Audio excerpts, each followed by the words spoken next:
చూసినట్లయితే ఆర్బీఐ వడ్డీ రేట్లకు సంబంధించి ప్రకటన అయితే జారీ చేసింది. ఈ ఏడాది ఇప్పటికే వడ్డీ రేట్లపై ట్రిపుల్ బొనాంజా ప్రకటించిన ఆర్బీఐ ఈసారి మాత్రం ఆచితూచి వ్యవహరించింది.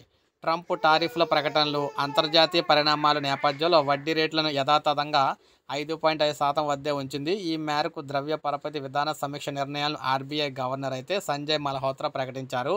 ద్రవ్యోల్బణం అంచనాలకు మించి తగ్గినప్పటికీ అమెరికా టారిఫ్లపై అనిశ్చితలు ఇంకా కొనసాగలేదని ఆర్బీఐ గవర్నర్ ఈ సందర్భంగా అన్నారు. అందువల్ల రెపో రేటును యథాతథంగా 5.5% వద్దే ఉంచాలని ద్రవ్య పరపతి విధాన కమిటీ ఏకగ్రీవంగా నిర్ణయించిందని చెప్పేసి అన్నారన్నమాట. ఇక స్థిర విధాన వైఖరి కమిటీ మరింత కాలం కొనసాగిస్తున్నట్లు చెప్పారు.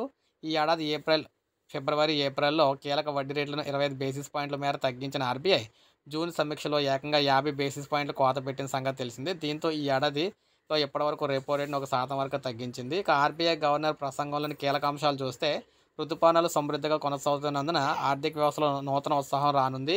సాధారణం కంటే ఎక్కువగా వర్షపాతం నమోదయ్యే అవకాశం ఉంది. ద్రవ్యోల్బణం మరింత దిగజారుతుంది, అంటే తగ్గుతుంది. ఇది ఆర్థిక వ్యవస్థకు మరింత ఊతం ఇస్తుందని చెప్పారు. ప్రస్తుతం ద్రవ్యోల్బణం స్థిరంగా 4% వద్దే ఉంది. 2025-26 ఆర్థిక సంవత్సరానికి గాను ద్రవ్యోల్బణం 3.1% వరకు దిగిరావచ్చని అంచనా. కరెంటు ఖాతా లోటు స్థిరమైన స్థాయిలోనే ఉండే అవకాశం ఉంది. వ్యవస్థలో ద్రవ్యోల్బణ మిగులు స్థాయిలోనే ఉంది. ఇక 25-26 ఆర్థిక సంవత్సరానికి గాను వృద్ధి రేటు 6.5%గా నమోదవ్వచ్చు. భౌగోళిక రాజకీయ ఉద్రిక్తలు వృద్ధికి బలమైన ఆటంకం కలిగించే అవకాశం అయితే ఉందని చెప్పిందనమాట. సో ఏది ఏమైనా వడ్డీ రేట్లు యథాతథంగా అయితే ఉంచారు. సో అందువల్ల మార్పులు అయితే లేవన్నమాట.